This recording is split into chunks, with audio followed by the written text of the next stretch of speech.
Hey, kia ora, good evening. Welcome to another case of BHN. Is it a case? Is this a disease? Oh, an outbreak. An outbreak of BHN is now ripping through the country. Another outbreak of big hairy things Only ripping cure through is the to country. donate to Patreon. There we go. Hello, welcome. Sorry, I'm a little bit sixes and sevens. I'm just kind of figuring out what I'm trying to do. You know, sometimes when you get in a car or something and you start the car and you're doing a bunch of things sort of by rote that you've done a million times before, and then all of a sudden you kind of go, oh, hang on. I've done it before when I used to have a Vespa. I'd like to buy another Vespa one day, but I'd get on my Vespa. I did it twice, and I'd go for like 3 or 4 or 5 minutes. It'd be 300 meters down the road, and then I'd realize I didn't have my helmet on. Just start driving. So of course, then turn back and that sort of thing. So I kind of feel a bit like that today, like I've forgotten something, and I haven't done something, or I haven't linked something, or something somewhere. But I don't know. Did you know, Pat, that there is actually a scooter club here in Dunedin? They go for big group rides on nifty 50s and rebuilt Vespas and stuff like that. Ooh, so there you go. Interesting. I might have myself a bit of that one day. No, I used to have a PX200, which is 200 cc's. I used to ride it around town, and was sort of when I was married, we had a station wagon vehicle and a Vespa. That was how we kind of rolled. And I think one day there's a new one. I think it's the equivalent of the PX200 now is actually 300 cc's. And I think I will one day I'll get another one because they're great fun and they're so easy to cruise around town with. So yes, we're all go. I think we're all go. We're on Facebook. We're on YouTube. We're on. Yeah, I think this is us. I think we go. I don't think I've cocked it up. I don't know. Maybe I have, but I can't see it. How was you getting pulled into work early day today? Oh, busy, so busy. Hey, yeah. I'm on the record for saying that the cruise ships are challenging. I arrived to work saying, hey, a whole bunch of our SIM cards that are sold overseas aren't working. You might see some of those customers in the coming weeks. Yeah, there were a few on this cruise ship that bought SIM cards with plans on, and the plans weren't there, and the SIMs weren't working, and it was good times. So at a different location in New Zealand, they've bought those, and then turned up. Yeah. There's an overseas business that resells SIM cards. And it was fun. Yeah. What did I do today? I just had a busy old day. Actually, had one of those days that I didn't have time to stop, and so I didn't stop. Just went all day doing things, writing letters. Can't stop. Don't stop, can't stop, everything, everywhere, all at once. I think that's what was my day today. I was everything, everywhere, all at once. I think officially. I have had so many discussions about that movie since it won, or in general. Yeah, well, particularly because it's one, but just people that didn't dig it, and that's fine. I mean, they're wrong, but that's fine. All right. Let us say a big thanks to all of our patrons. There they are, all on the screen, the various levels of Patreon. If you want to get behind what we do, if you want to support what we do, if you enjoy what we do, if you're a lurker and you've been here for a while, if you're someone who hates us, but for some reason you keep on coming back and back and back, which is quite a bizarre thing to do, then we'd love to have you on board to help us actually make what we make. The way you can do that is to go to patreon.com/big, where is it? There it is, Hairy News. And yes, thanks to all those people who are already on board. We appreciate every one of you. We love you like a brother and or sister and or other. So there you go. Obviously lots in the news today. As we always say, we call every ball a ball on its merits, and there are some pretty bad news for Labor today, which we're going to talk about, rightfully so. But the first thing I want to start with was a bit of a PSA, Chewy, a bit of a PSA. And it comes from a story that was in the ODT. It's probably around other places as well. It's on Stuff. Oh, sorry, it's on stuff.co.nz. Our mate Hamish McNeely wrote this. I apologize, Hamish. It's not ODT. It's stuff.co.nz. He's the Stuff journalist in Dunedin. I immediately regretted it. Student first nude pic ends in blackmail. Okay, in the chat, honest options, honest people. You ever sent a nude? Would you ever send a nude? And I know I don't really know how old you are, because what I wonder, Chewy, is if the millennials and the Zoomers are into nudes, and maybe the Gen Xers and above aren't necessarily. But if you've ever seen a nude, let's be honest, let's talk about it. I immediately regretted it. Student's first nude pic ends in blackmail. But Chewy cut out real quick, didn't he? Maybe he was a bit scared I was going to ask him. I was going to say, he's back again. Chewy, I was saying, were you a bit worried that I was about to ask you if you've sent a nude? Is that why you ran away so quickly? No. Come on. Not. Have you showed little Chewy to anyone on a tweet? Come on, be honest. Yes, there is a small select list of people that have seen my wanger on a photo. All of them consensually. That's something that you should definitely add there, because if you're someone that sends your wanger to someone without asking if they want to see your wanger, then you are a dirtbag and you don't deserve a phone or a wanger. A student immediately regretted sharing their first ever nude photo, when the recipient threatened to send it to his lecturers if he didn't pay $500. The University of Otago student is one of dozens hit by similar scams around the country, with one offender recently unmasked by police as a 15-year-old Dunedin schoolboy. The Otago student, whose staff has agreed not to name, was messaged by a young woman on social media platform Snapchat on Sunday. I didn't know this girl at all. She asked him where he went to university. He said that he was studying. He said that she was in Auckland and studying law. The online relationship escalated the next day when she sent him several naked photos of herself and asked for naked ones of him. The student said he had previously received unsolicited messages from bot accounts asking him to subscribe to accounts on OnlyFans, but never this type of request. He had never sent a naked picture of himself before, but many of his friends had. He said, "This was actually my first time. I immediately regretted it." He sent, as requested, a full body shot of himself.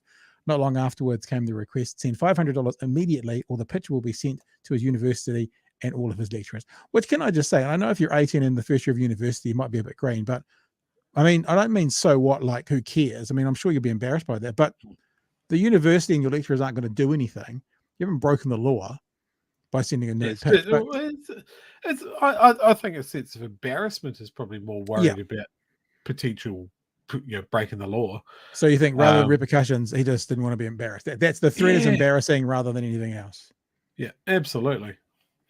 They were very persistent, he says, but they gave me some time. Instead, the student contacted police and told his mother oh my God, imagine that phone call, what had happened.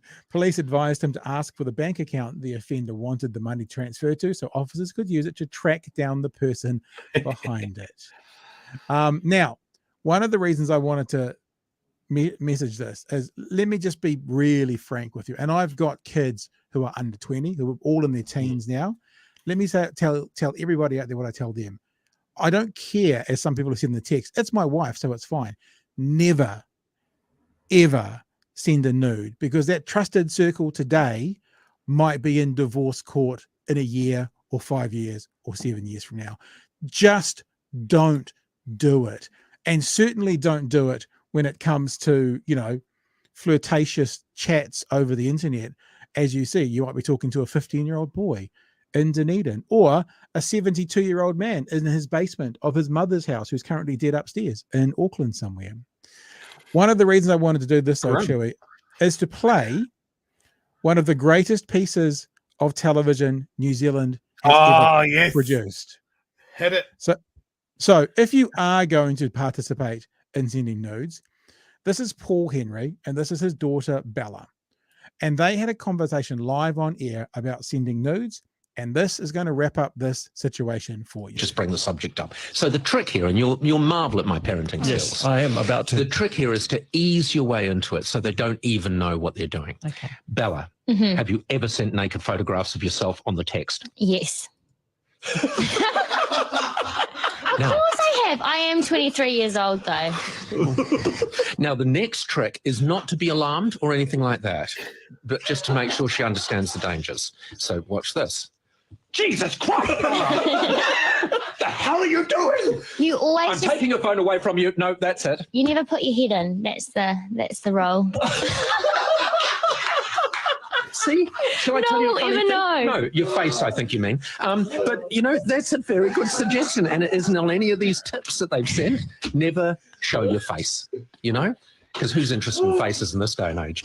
Brilliant, Bella. Thank you for that. Not a problem. Great. Just nice to know. Here to help. My parenting is right up there, isn't it? Right up there. So anyway, I detest that man, but that was very funny. exactly what I was going to say. Love him or hate him. That was a pretty funny bit. And I actually think if you are going to participate in the idea of sending nudes, it's actually not a bad idea. Cut out the head, shoulders down, And the body will die. and the body will die, and you never have repercussion. Anyway, Chewy, you're a participant. Tell me your thoughts. We need to wind the clock back before digital media, when you had to take your roll of film down to the chemist to get it developed and hope that they didn't look through it. But of course they did, and they laughed. And then you have to take the developed photograph and include it with maybe a birthday card. And you had to mail it to someone. Or we could go back further than that, when you'd get a local itinerant sketch artist to assist you. And then you'd send the framed portrait on a boat to the colonies, to your beloved. Let's wind it back. You could also just turn up to the front door and go. That would be like the snake out. the in live version of it. Or I was just thinking the in between there is, remember Polaroid cameras? Oh, they were just made for homemade porn. Don't need to get those developed. Just shake it a bit. This is me shaking. This is me not doing something, being naked. What are This we is me shaking? shaking the Polaroid. The Polaroid. What are we shaking? The Polaroid. Oh, the Polaroid. You know, you take the Right. photo, it comes out, and you shake it. I don't know why you shook it, but that's what I never had I had like a little gimmicky one. Never had one of the big ones. They were pretty dope, those cameras. Just in the chat, very, very good point, actually. The onward march of technology with deep fakes and Photoshop, you just deny that it's you. They're taking your head off something and put it on someone else. In fact, I was watching something the other day, tangent, and it was someone listening to a quote from a celebrity, a famous person, and the actual person on the news show went, "I'm assuming that's not an AI voice. It sounds real." And I was just like, "Holy crap!" Yeah, actually, because it was a news story. It was a lighthearted news story. It wasn't like, you know, or whatever. But they said in the news story that we're assuming that's real and not AI. So yeah, it's another world we're about to live in again, a new generation of I mean, you imagine the number of words that you have out on the internet right now, spoken words, Chewy, for someone to grab and turn into any kind of disgusting pornographic. I mean, I saw a video just the end of last week of Joe Biden's advice for getting a big titty goth girlfriend. And that was deep faked, and his voice and the whole works. It was very good. Wow. All right, let's get on. There's actually a couple of stories today based around the police, and one based around words. The words one's interesting. There's like 3 different or 4 different parts to it. It comes a little bit because of a conversation I had on Today FM today about I think he's Norwegian, a Norwegian academic, Jan Gru, who has written about the disabled villain, why sensitivity reading can't kill off this ugly trope. So it was a really interesting conversation. We'll get into this a bit more later on. It flows into some other word kind of conversations. But the idea that if you think about all the like Bond villains, they all have some kind of disability or disfigurement to them. And the position that this academic's writing is, this is, you know, sort of kind of no different. I'm going to use some pretty gross words now, but you'll understand what I'm, than sort of the depiction of the money hungry Jew or the criminal person with dark skin. It's the like disabled villain because there has to be something wrong with them externally for them to be something wrong with them internally. And it was an interesting chat. I don't know if I'm fully on board with the idea, but I had a chat there, and we're going to have a quick chat about that again tonight. And I want to get your thoughts, Chewy, which is what it's all about. But let's start with, I guess, what we're calling a very bad day for Labour, because there are a couple of things that have come up today. One of which I think is valid criticism of Labour, not of the whole Labour Party, but valid criticism of the minister involved, which then flows on to the Prime Minister because that's the buck stopper, and one that's not valid criticism because of it's a police cock-up, but it's both involving the police. And let's have a look at this. I think this is the midday report on TV3. I think it's the midday one, because I want to play you this first. It's only 2 minutes, because this is a point of the day where Minister Nash was saying nothing to complain about, nothing to apologise for. I am not going anywhere. I'm fine. And then by the 6 o'clock news, in that 6 hour span, you'll see how much life has changed for Minister Nash. Let's have a look at the breaking news. We lead the bulletin with breaking news. Police Minister Stuart Nash is refusing to resign after admitting to calling the police commissioner and querying whether he would appeal a sentence handed down by a judge. Political editor Jenna Lynch joins us now. Jenna, how bad is this? About as bad as it gets. The separation between police and government. Can I just say real quickly, it's nowhere near about as bad as it gets. No. It's nowhere near. I mean, like, this is not a good look. I'm not defending Labour here. This is not a good look for Labour, but it's nowhere near about as bad. When we had not a minister, but an MP last year accused of using a bedpost to beat up a younger teenage boy. This, my friends, is nowhere near as bad as it can be, but it's bad. But it's bad.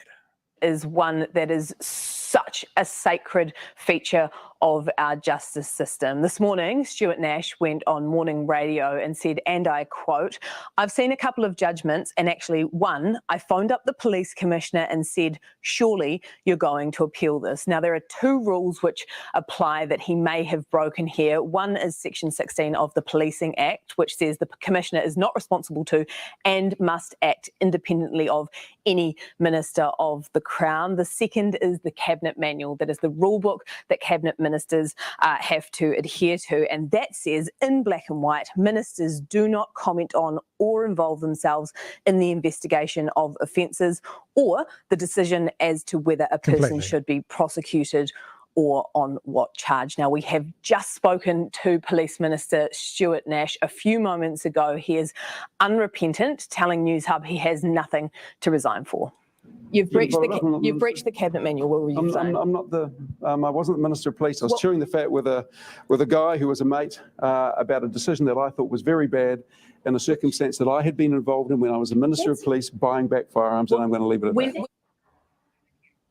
Now, Nash's excuse there simply does not stack up. These rules do not just apply to the Minister of Police, they apply to all ministers. So he would have been a minister at the time, and therefore these rules applied to him. This is very much a developing story. We will bring you all of the updates as they happen on newshub.co.nz and tonight on News Hub Live at 6.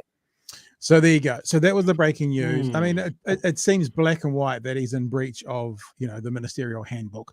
But that was the breaking news, Chewy. You want to jump on any of that to start with? That was her second point, right? Breach of the handbook. I don't see it as being as much of an issue as the first point that she made of a minister inserting himself or the commissioner having. He said you're going to surely you're going to is a question. I mean, remember, we've talked about this before. You're going to appeal this We've talked about this before. Command. When a minister asks a question, certainly one what the minister is saying in that incident is, if it was me, I would be. That kind of angle is, I mean, I don't think there's any argument about that could be deemed as putting pressure on the commander. Is that the right word? The commander? Commissioner or something. Commissioner. But yeah, it's stupid. It's stupid. He shouldn't have said anything. The case he's talking about is certainly interesting. Yeah, well, that comes up as well. And I have to say, there's only one thing more stupid than him doing this to the commander, and that's then outing himself on fucking RNZ. What a lunatic. Yeah. I mean, come on. I mean, what an absolute So, I mean, obviously he thought maybe much like, I mean, one of my kids is going through the driving code at the moment, Chewy, to get their license, stay off the roads. And is asking me all these questions, and I'm probably getting about 80% of them right. Some of the rules have changed, but I'm probably getting about 80% of them right. I wonder if ministers are a bit like that as well. They know the general vibe of the Ministerial handbook, but they don't know every single intricate detail. And I wonder if he wouldn't realize what he had done. Or I wonder if in his head he's thinking, well, there was no pressure there. But the other thing is he reports this, I think it's on RNZ, it was on radio, I think it was RNZ this morning. And you know, when you're telling a story, true, you kind of just paraphrase what you've said.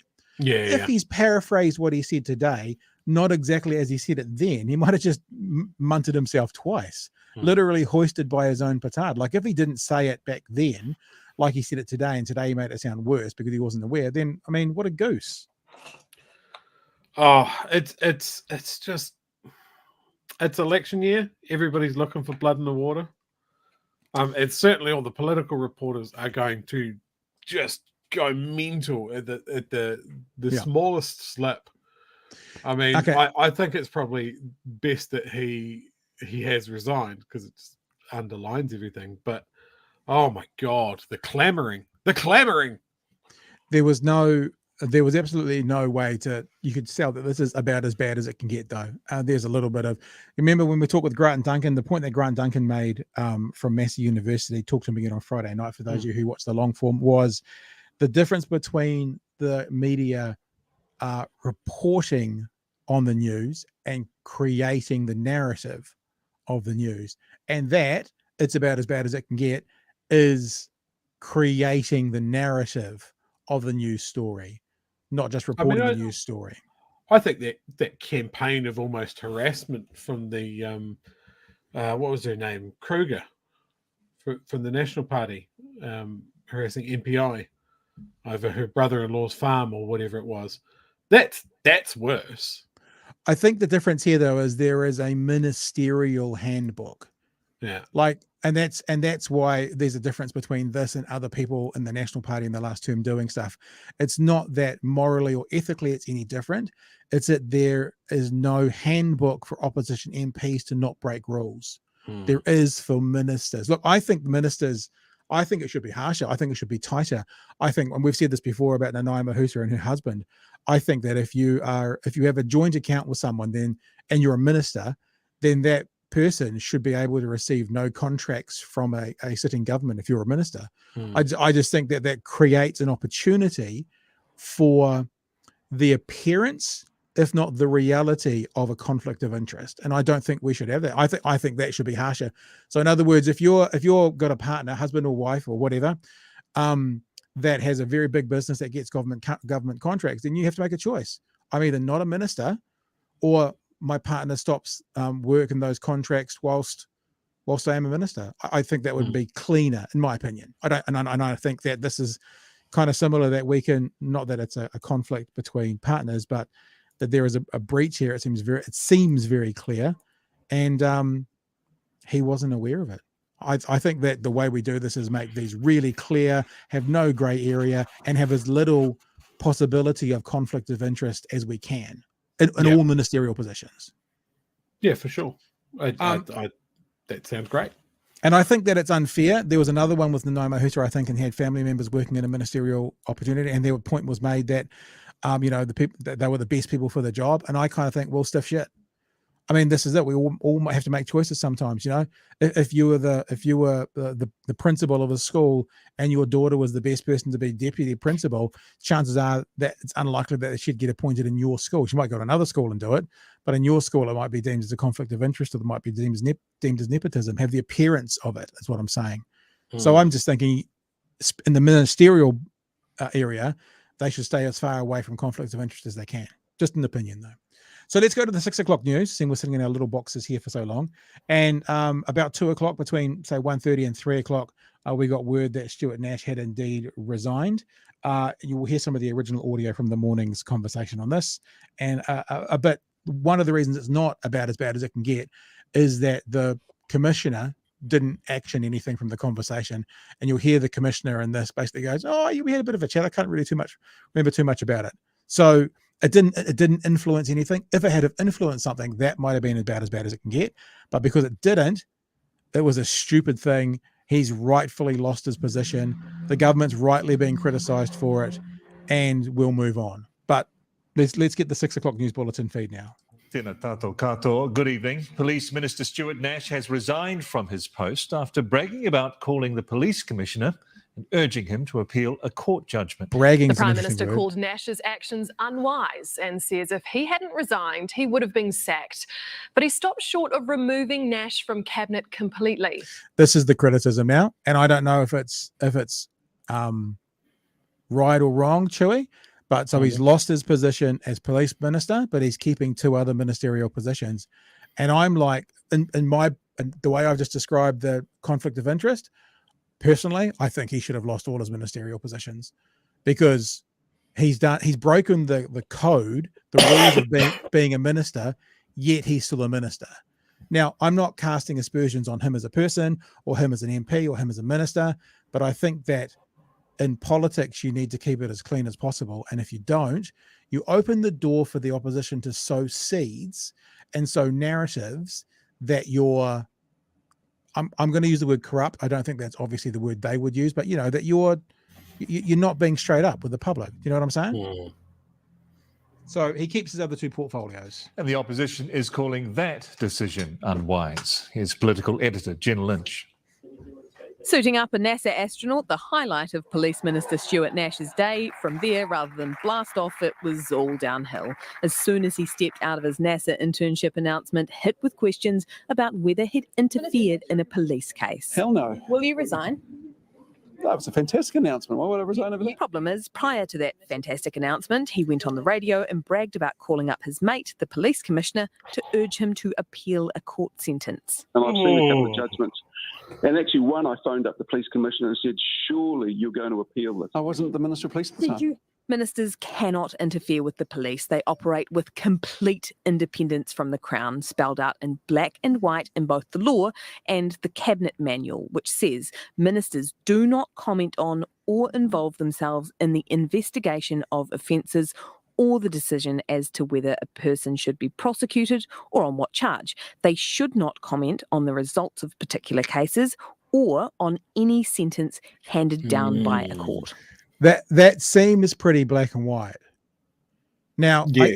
I guess the defence could be, and I don't think that, I mean, I've been pretty clear, I don't think there's a defence, but the defence could be comment on the results. I was talking to someone privately.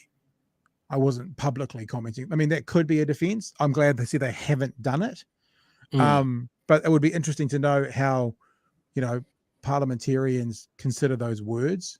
Has he commented on it, talking to someone about it? I don't know, but I'm not looking for an out for him. Trust me, you're pretty clear. I think he should be going with all his ministerial portfolios, that I'm not looking for an out, but it is an interesting way to think about what does that mean to comment on. So we'll keep going with the story. You've breached the Cabinet Manual. What were you saying? I'm not the. I wasn't the Minister of Police. I was chewing the fat with a guy who was a mate about a decision that I thought was very bad in a circumstance that I had been involved in when I was a Minister of Police buying back firearms, and I'm going to leave it at that. Nash was the police minister who banned semi-automatic guns after the March 15 mosque attacks. He lost the portfolio in 2020, becoming the tourism minister, but recently regained it. You're still a minister. Ministers cannot interfere in police matters. And I didn't interfere in police matters. I asked the commissioner a question. You said, surely you're going to appeal this. No, I didn't. I asked him a question. The Prime Minister did not see it that way, and Nash was gone by lunchtime. I think it demonstrated a serious error of judgment, and that is why I've accepted his resignation from the police portfolio. How concerning is it? In the PM's eyes, Nash had only one fate: goodbye. Did you ask for the minister's resignation? Had he not offered it, I would have, and had he not offered his resignation, then I would have removed him from the role. News Hub understands Nash was referring to the case of a Southland man. The actual point he's making, in my opinion, is correct as well. Jenna Lynch is about to explain what the case was. And to me, it feels like his questioning of the sentence is pretty spot on. but he's a minister and he can't and shouldn't be saying those sorts of things. So you have listened to what the actual case was if you haven't heard it yet. From the role. News Hub understands Nash was referring to the case of a Southland man who was found with a banned AR-15 under his mattress. The man had lost his gun licence in 2017 but failed to hand back his firearms as required. He then failed to surrender them as part of the gun buyback scheme. In 2021, police found an AR-15, a 12-gauge shotgun, along with magazines and thousands of rounds of ammunition at his house. He received a sentence of community detention. You also said, I think it was a terrible decision by the judge. Judges need to read the room on this. You are directly trying to influence the judiciary. So that was the case. And the thing that's scary about that is thousands of rounds of ammunition. Yeah. What a so roller coaster. when it comes to the actual comment he made, I agree with him. Community service for basically someone stocking up, it sounds like somewhere between a prepper and the mosque shooter, with weapons that he has got no license and refuses to give back the illegal weapons and any ones that are still legal in New Zealand, and storing thousands of rounds of ammunition. You can go and pick up rubbish for a week. I kind of agree that's not particularly something that that sounds like an appropriate sentence to me. Yeah, that's what a wild ride. Yeah, okay. So I understand why he would say what he has apparently said, which he hasn't really clarified, has he? He's called up and said, hey, look, I said, surely you must be thinking of appealing this. And then when directly questioned, said that he didn't say that. But he was having a chew the fat type conversation. Yeah. Yeah, I mean, I don't think it's a hard out, like, attempting to pervert, influence the judiciary or something. I think it is purely a dumb thing for a minister to even bring up in a way that could be misconstrued. But I understand where it's come from. I think that this is one of those instances where I don't care who you are in government, you always wear your hat. Some people try and say, well, I wasn't wearing my Prime Minister's hat then. I was wearing my minister for blah, blah, blah. That's weak. But that means as well, excuse. unless you're talking to your partner over the dinner table, if you're talking to someone, especially if you're the Minister of Police or have been, and you're talking to the Police Commissioner, there is a business relationship there. Yeah. Even if you're mates, there's a business relationship there. If you were a boss and your best friend was one of your employees, and when you're at the pub on Friday night, you were called him every name under the sun and had jokes and all laughed, and then you did that on Monday in the workplace. In the workplace, you could be done for it. In the pub, you couldn't. So I'll tell you what, if you're a mate, sorry, Joe. If I was in this fella's shoes, right, you're going down one way or the other. So you might as well take a swing at this case again. Like, just, oh, yes, I did say, have you followed the case? This guy has done this thing and he gets bloody home D. What the hell? Well, not even home D, community detention. I mean, I think that's out doing work in the public, isn't it? They didn't say home detention. Yeah, I'd have to look that up. But I mean, that for someone that has so willfully disobeyed a very clear law, like he's lost his firearms license, he's concealed the weapons that he's had, he's missed every opportunity to clear the slate, and he got caught. Like, what the hell? Yeah. What the hell is that? Where is the what is it, disincentive for anyone to do a similar thing, right? Isn't that the whole idea? Yeah. Let's just see what she says at the end about what the sentence was, because that'd be good to know as well. Shotgun, along with magazines and thousands of rounds of ammunition at his house. He received a sentence of community detention. You also said, I think it was a terrible decision by the judge. Judges need to read the room on this. You are directly trying to influence the judiciary. I think it was a terrible decision, and I stand by that comment. What did he say in explanation for his actions? He hasn't offered one, and I haven't asked for one.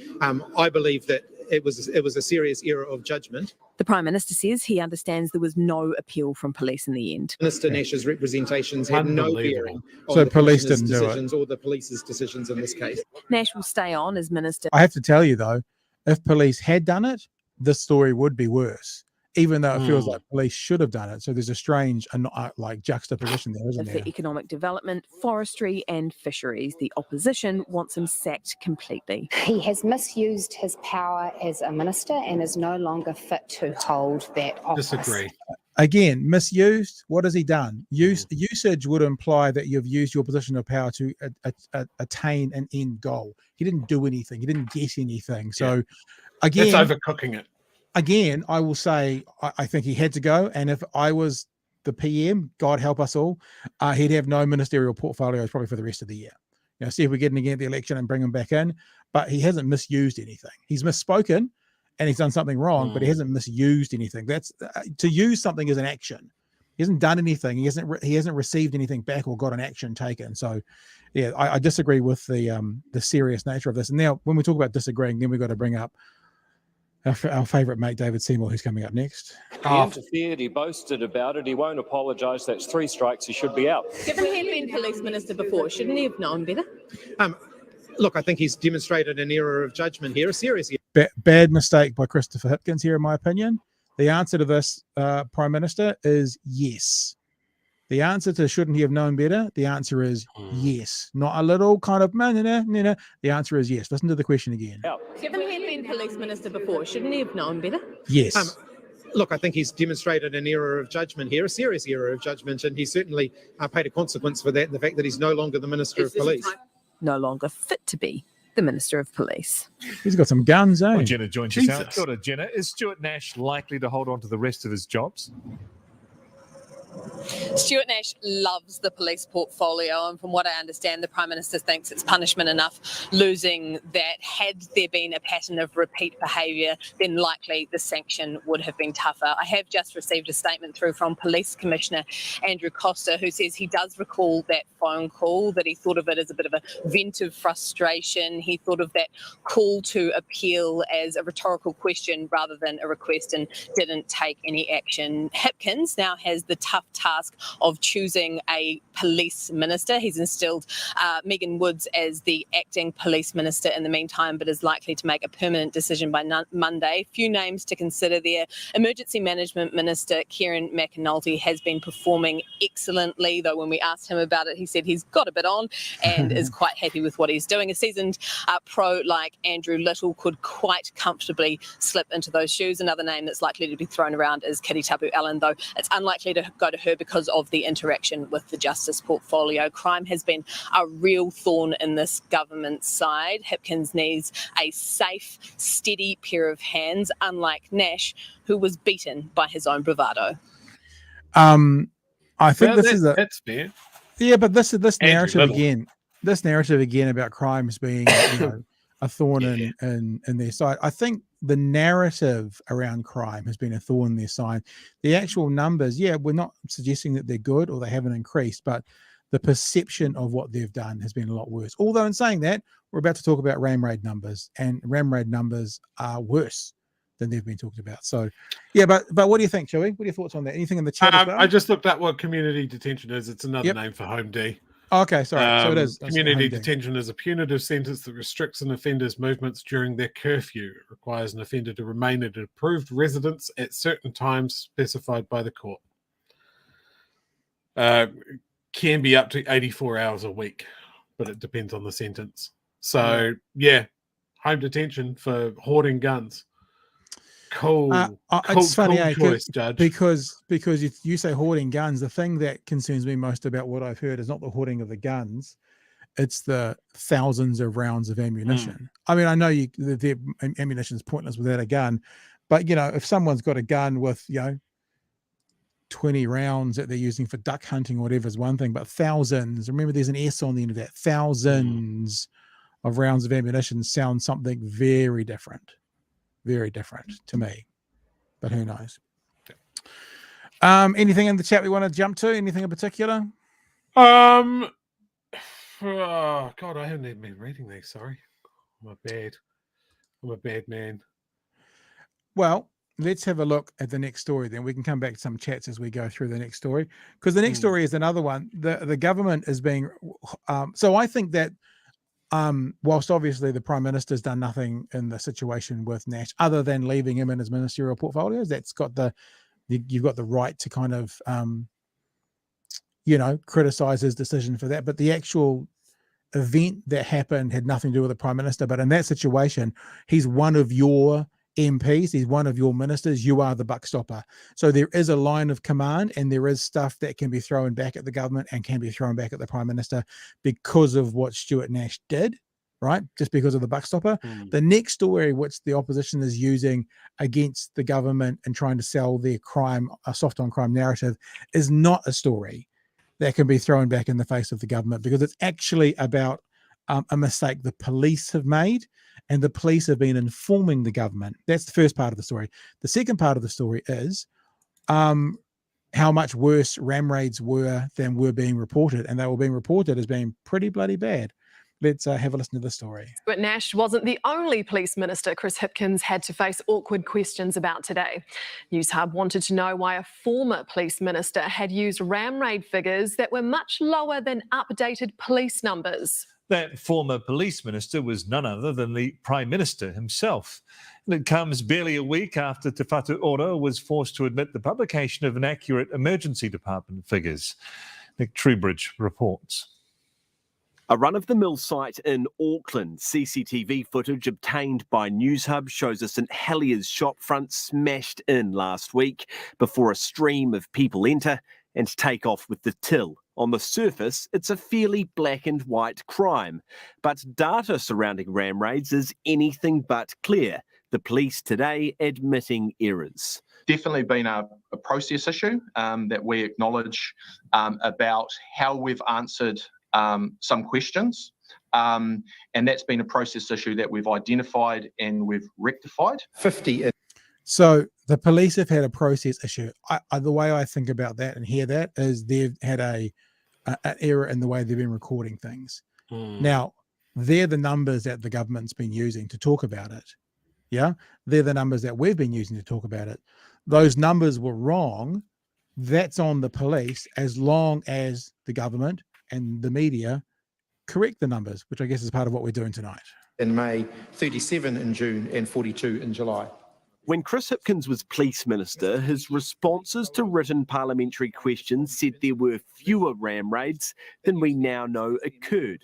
Take the peak last August. The Minister's office reported 67. Data now shows 116. For September, 60 ram raids is now 85. October last year, cross out 26, make that 76. Now, it's really important, and I know people who are watching can see this, but you can see the column is headed up, updated by police. So these were the police numbers. These are the new police numbers. So this is a story which is shocking in and of itself. However, has got nothing to do with the reporting that the government has made. I mean, the government has given out data based on what the data they've been given by the police, and now it needs to be corrected. Does it change the narrative of the story? Maybe a bit. What I'd like to see is November, December, January, February numbers as well, because as we've talked about a couple of times, ram raids don't seem to be in the news so much anymore, and I do wonder how much of the number of ram raids could be reflected into the amount of reporting. In other words, we're talking about this, we're showing you pictures of basically how easy it is to do. That becomes a viable option for some people to do it.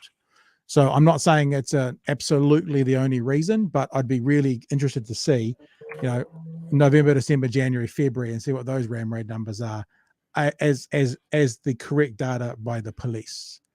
Ram raids, nearly 3 times as many. I know that there's a whole lot of written WPQs that have gone out at different times, and we're still working through the process to understand exactly the data set that those have been answered from. That's because police use 2 different sets of data, one that simply tracks the number of ram raids and another to work out who meets specific criteria for protective measures like bollards or fog cannons. Police now have to make things a lot clearer. Around the WPQs, that has definitely been a process issue that we need to improve. Chris Hipkins' media team has continuously ignored Newshub's questions on the data issue. Today, he was forced to defer to, well, no one. Stuart Nash gone, no permanent successor in sight. That will be a question for the Minister of Police, and as soon as we've got one, I'll tell you. The PM and former Police Minister not keen to talk numbers. You were the Minister of Police that released that data. Yeah, and I haven't had a chance to have a look at the most recent update on that from the police. So, Data disasters covering crime and health to major election issues in successive weeks. The thing is, I'll say it again. This is the data. The government's been given the wrong data. They're now going to correct the data. This to me feels like a bit of a non-story. Is it embarrassing? Yeah. Yes.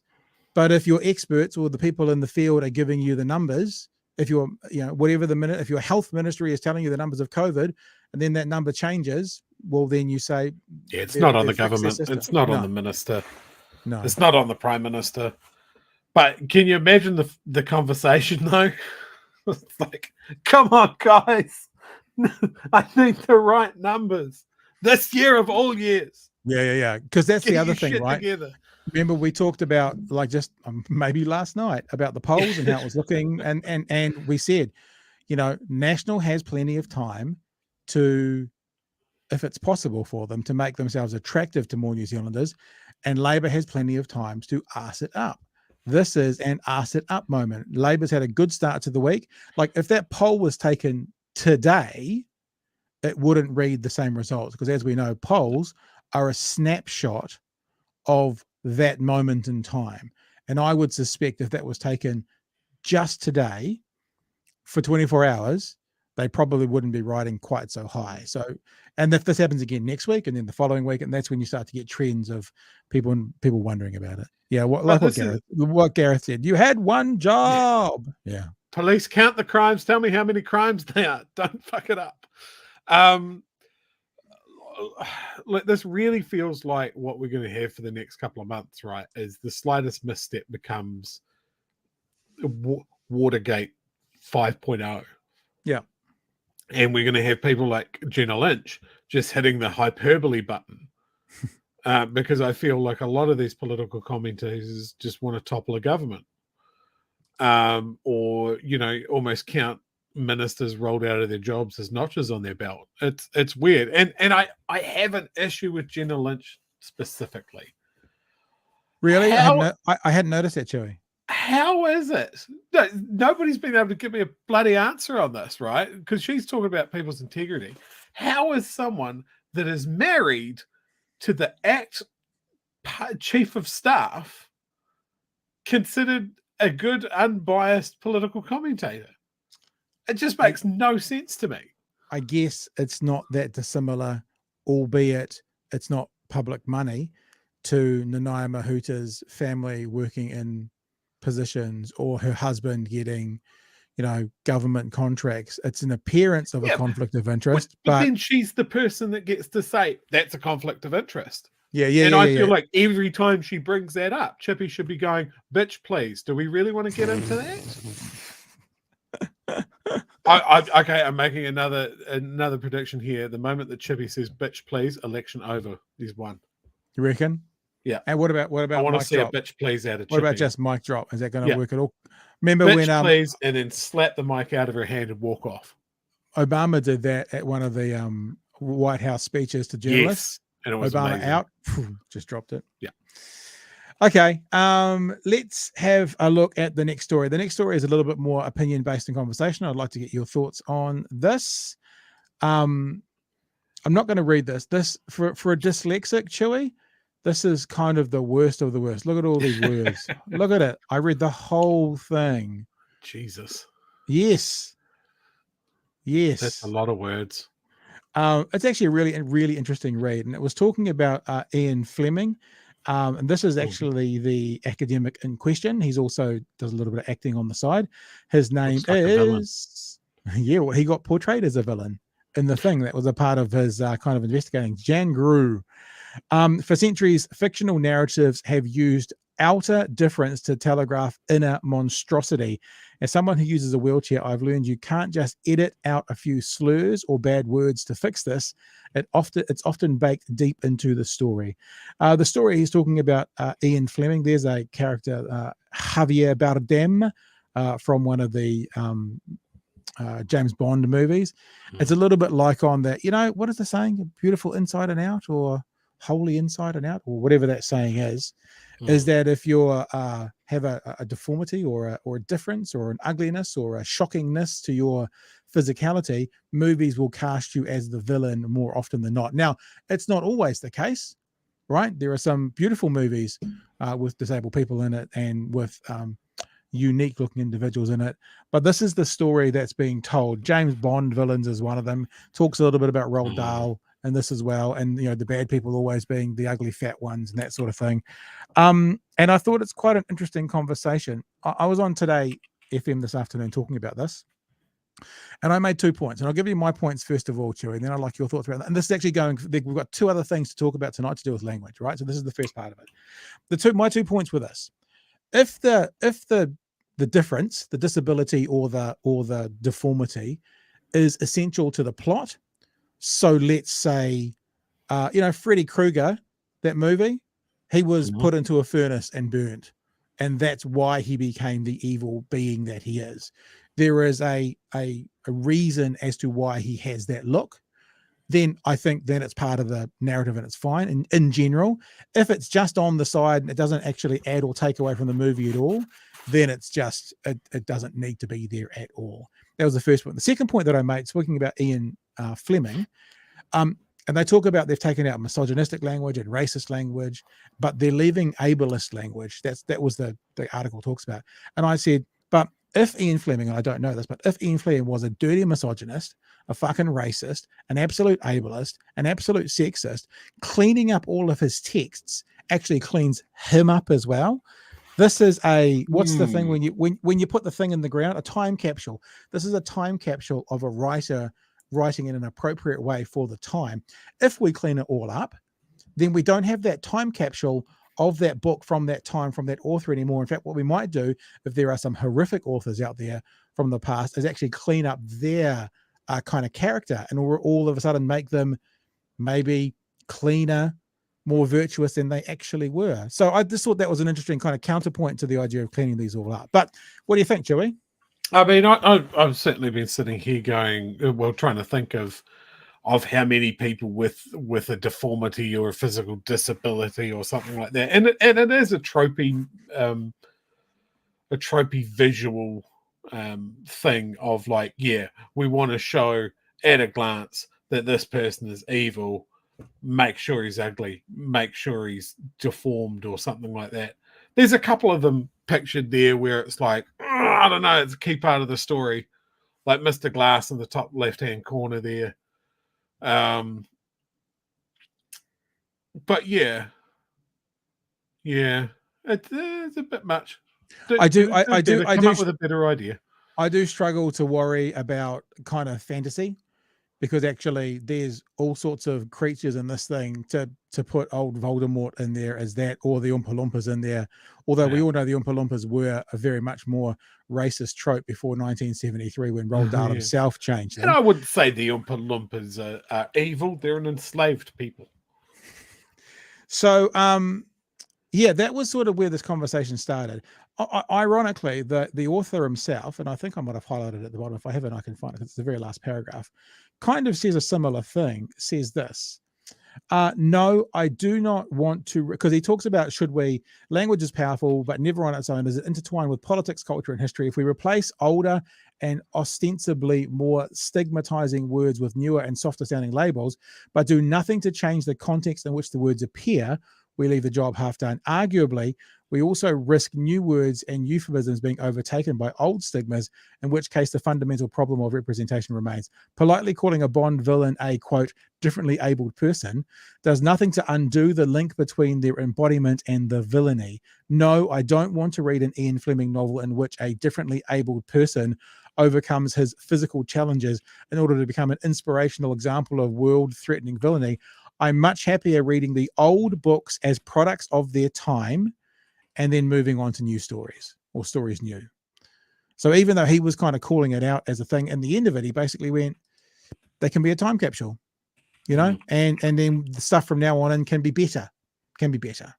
So I thought that was quite good. Now, ironically, there's a couple of other things around stories today that I really want to add in. Here's the first one. This is a words thing. Oh no, we'll do the other one first. I will do the words thing first. We'll do the words things first. Did you know that chur and whenua have just been added to the Oxford English Dictionary? Just released today. Te reo words and Kiwi slang like chur will now be added to the Oxford English Dictionary as part of a Kiwi update totaling 47 words. And it's not, as I understand it, it's not the New Zealand version. It's the one that's all over the world. Here is the list of words, 47 of them that are going to be added to the Oxford English Dictionary. After ball, yeah, droppy, chur, bitzer, plenty of Māori words in there. Is Hooning. enroll not a common word? Which word? Enroll. I guess not. Enroll, maybe. Oh, maybe crazy. the spelling of it. Maybe it's got an E in other parts of the world. Hoonish, iwi. Hooning. Yeah, kaitiaki, kaupapa, koha, maunga. There's lots of Māori words that are going to be going in. Stuffed, I like that one. Stuffed. Obviously, stuffed will be in the OED, Oxford English Dictionary, but it'll be now have a definition like in New Zealand, stuffed means tired. So that's changing. Here's a question: when the Oxford English Dictionary changes the word woman to being people I identify as a woman, what are all those people going to say now that they don't have their dictionary definition for it anymore? Because it'll happen. It'll happen one day. And a whole heap more as well. Tamaiti, Turanga Waiwai, Wahine Toa, all added into the Oxford English Dictionary. And I think that's pretty freaking cool. Counter argument is taking these Māori words and including them in the English dictionary just more colonialism.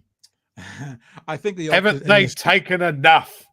I think the Oxford English Dictionary. The thing about English is English brings in many languages. You know, we have croissants from the bakery, not an English word. We park in a garage, not an English word. It amalgamates words into it and that's why I think there's 1 million English words, and I think the next closest is about 300,000. It's something like that as well. So English is just 7 other languages wearing an overcoat. That's the I agree. best description I've ever seen. Standing on each other's shoulders, getting on the roller coaster because they're now tall enough to get in. Is that right? You must have this many stolen words to ride this ride. And here's the last thing about words for today. Now, this is fascinating. You know what this is, Chewy?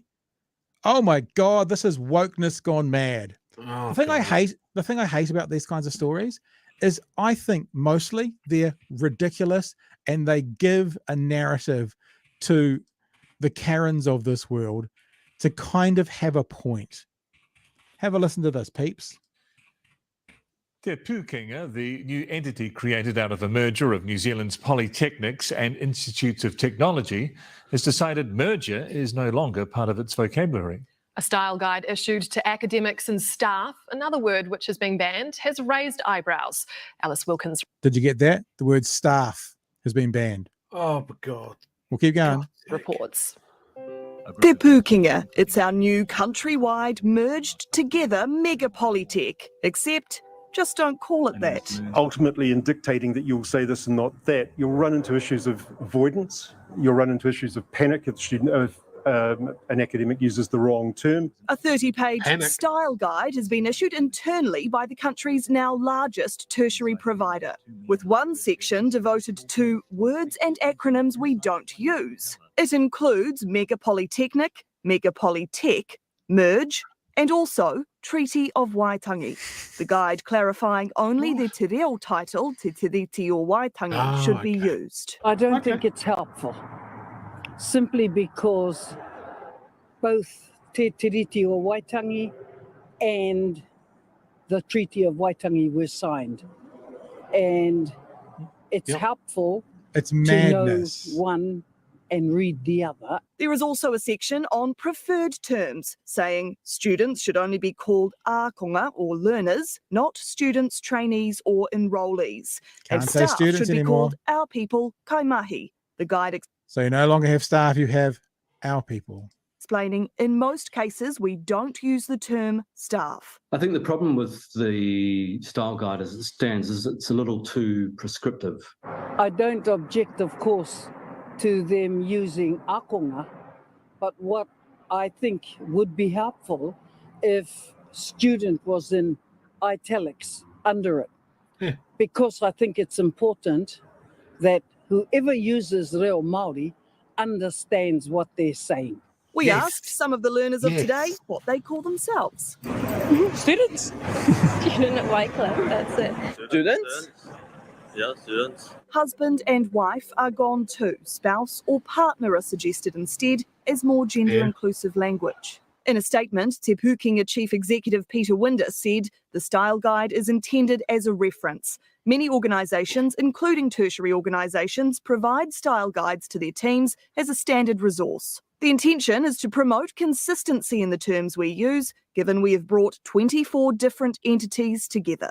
But a guide intending to streamline style may have left many more confused. So here's the thing, right? Let me say this really clearly, and I'm thinking about the husband-wife kind of term.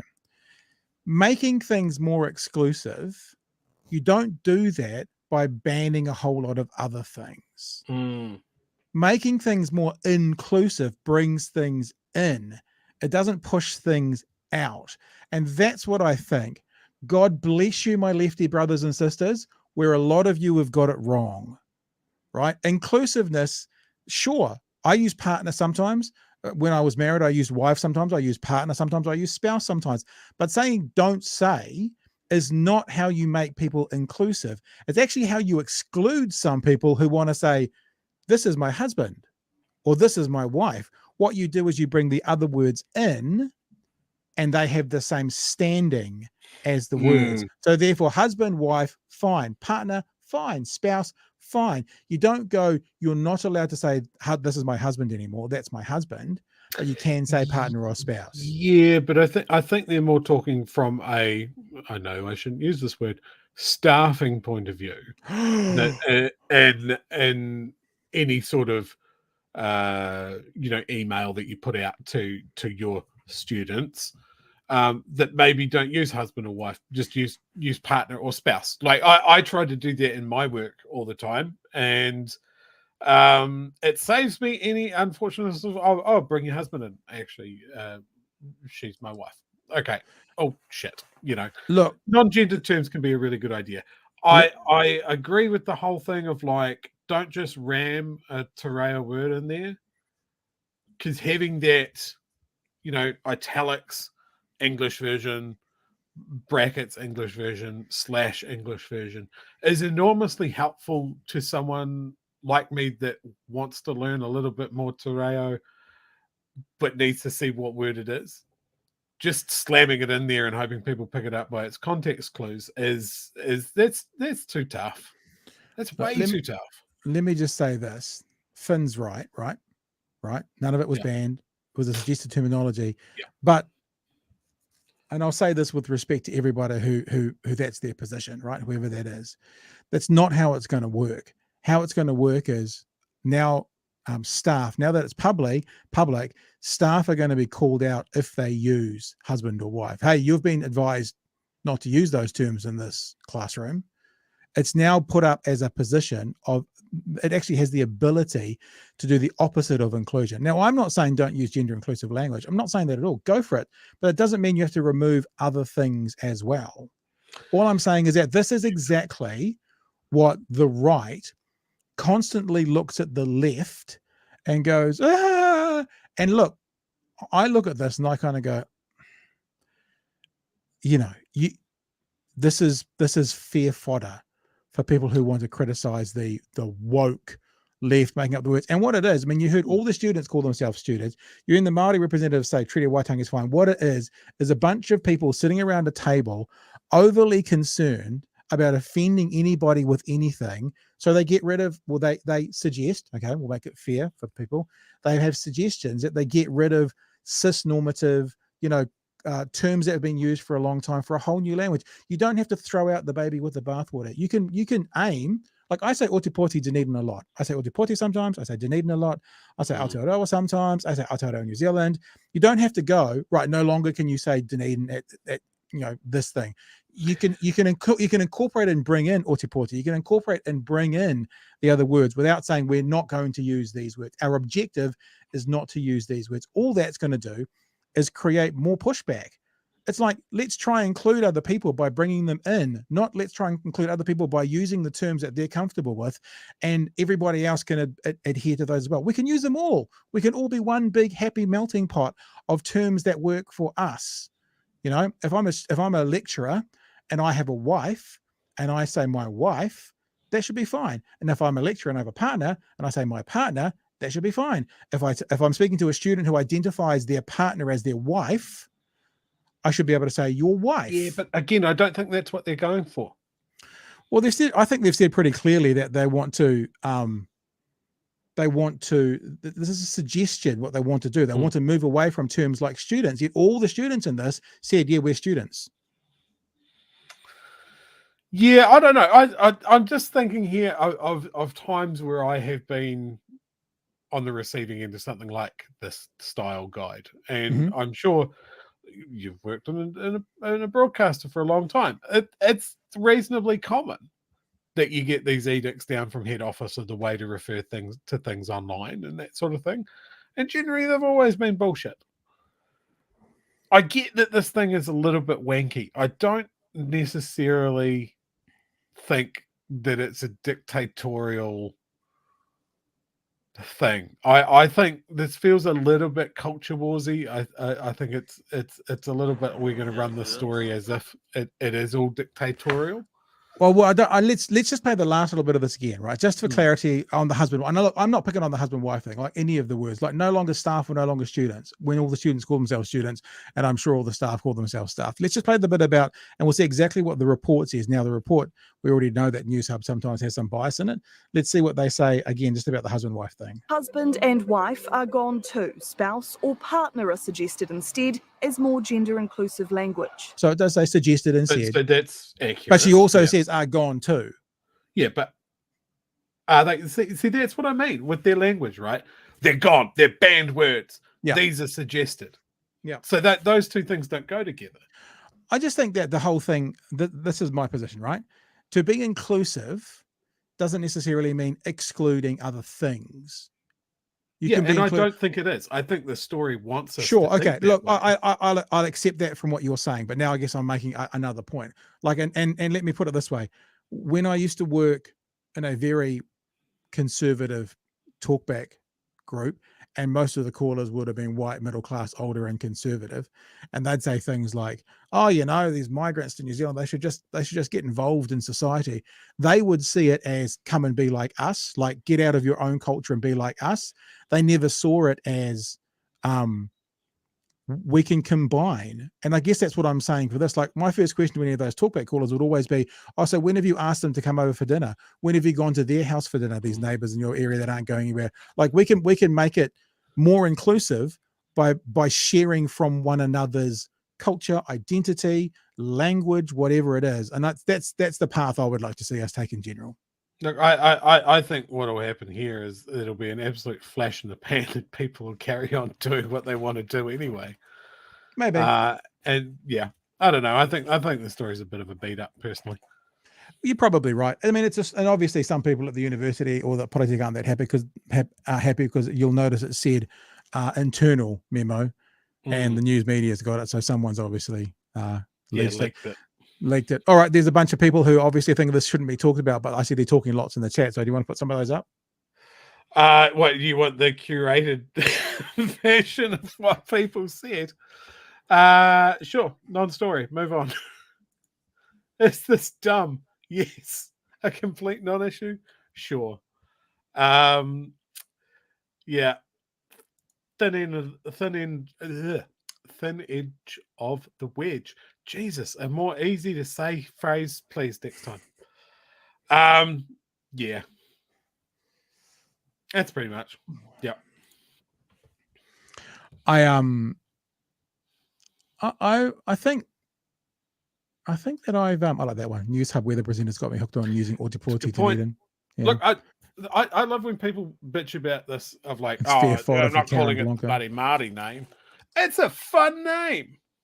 Yeah. No one's taking Dunedin away. Ōtepoti is a fun name to say. Here we go. It feels good. Let's put this one up there to see what happens. Say, I'll put my money where my mouth is. If in 3 months there is another story on this and you cover it, I'll Patreon donate at $50 for a month. I thought you said $50 a month, Politikiwi. All right, we'll just get that on record. So if there's another story on this, Politikiwi's going to put $50 on Patreon. That's now public, so we'll set, because there will be. I guarantee you there will be, even if it's only in the next week. There will be. Okay. I got one chat that I want to put up right here at the end, because I want to sort of comment on this. Gareth H, as someone who has lived away from New Zealand for over a decade, the use of te reo now is much more prevalent in mainstream media, which is great.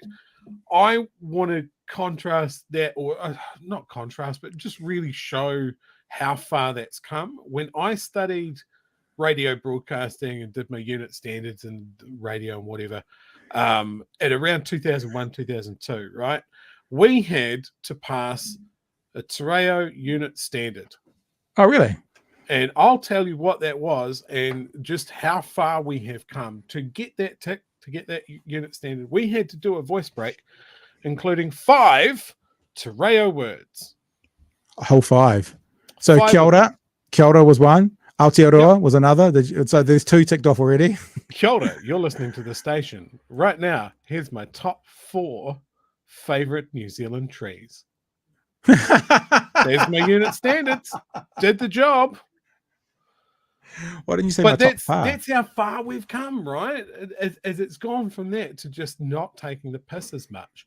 Yeah. To trying to do the names, to trying to get the pronunciation better. And when we focus on so many bad things about the use of te reo, it has come so far. I remember going 20 years going to McDonald's on Māori. I sort of understand why we have Māori music, Māori language week, and we have New Zealand music month. I don't understand that. But going to McDonald's, when I used to go to McDonald's, I'm getting close to 60 kilos lost, by the way. I'm closer to 60 now than 50. And it was Māori language week, and there was the first line was in Māori out of the speaker, and then the second line was in English. And I'm like, why is this only for a week? This is awesome. Yeah, it's good, right? Yeah, totally. Good. I don't find it threatening. I find it educational. I like finding out, like a lot of Māori words are kind of what's the word? Transliterations. The Māori word for cup of tea is kapo tea. All right. And I love that. And they've obviously heard that and gone, cool, yep, we're taking that. That's That'll good. do. Oh, no, hang on. Would that be in the Māori dictionary now? But it's originally an English word. Ooh, I don't know about that. Hey, I'm laughing. I'm loving what's going on. JK going to send fake leaks out now to get that $50. I do it for Absolutely. you. LOL, easiest $50 ever. But then Politikiwi, of course, mate. Sort of broke student. Give me a break. No, there are no breaks. No, of course. You typed it out on the keyboard. It's words now. I think it's hilarious. Look, I mean, I like these stories because I think they speak to bigger things. This might be a little pissant, small news story, but I do think it speaks to the issues. And look, okay, I'll take the criticism that I'm going to say it speaks to the issues that people blow out of proportion, and people are going to say, well, Pat, you're blowing it out of proportion. Perhaps, but I think that it speaks to some of those things that some on the right do so often, and the things they bring up, and how easily those on the left, and I don't care what you say, this is going to come from left-wing academics, some people on the left could actually not just spoon feed raw meat to the lions on the right to actually go for it, to try and paint the left as a bunch of airy-fairy, soy boy latte drinking wokesters, because they're just playing into it. That's sort of where the background came from. So stop being mean to me, Joey. Joke about the Oxford Dictionary being the Wokesford Dictionary. Has that been done? Can we trademark that now? Maybe. Go and check it out. All right. I think we're going to go. I'm feeling a little bit sensitive now, but it's good that I've made myself you're leaving $50 tonight. We've been bullied. Yeah, well, I've been bullied. I took the side of the bulliers, like a good boy. Because you're more authoritarian than me. But I have made $50 tonight, Chewy. Well, not yet, but I will by tomorrow when there's another story on the thing. Yeah, bro. No problems at all. All right, guys. Hey, it's actually been quite interesting. This is probably, we're not supposed to do this because, I don't know, we're supposed to be broadcasting. Numbers are really low tonight. And I think because something in the algorithm for Twitter has changed. I've been looking at the Twitter feed as we've been doing. I don't think we've had a single viewer on Twitter tonight. Like not a single viewer. I think Elon's finally found out the stuff I've said about him. Bloody Elon. So make sure you share us around. because it's a light night. Other than that, I guess we'll be back. What's tomorrow? Is tomorrow Thursday? Tomorrow's Thursday, so I'm not going to be here. Oh, you're not here tomorrow night? I thought you started on so. Monday. I think you told me Monday the 20th was the first one.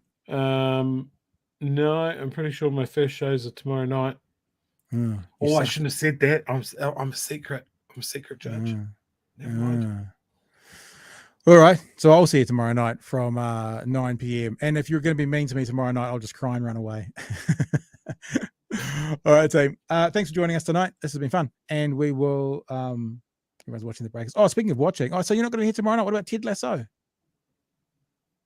I've already watched new season. You've already watched it. All right. I'm gonna watch the first episode tomorrow. Yep. Maybe Everybody go out and watch Ted Lasso. Best TV ever. Maybe we'll have to put it off till Monday to talk about Ted. Oh, you're not here Monday either. Sheesh, mate. No, Chewy's getting a life. Leaving us pretty thin on the ground for the next week. So everyone out there that hates me, now's your chance. All right. Thank you, team. We'll see you when we see you. Tomorrow, I'll be here back tomorrow night from 9 p.m. And Chewy will see us, I think, 6 weeks from next Thursday. All right. All the best. Take care. Cheers, folks.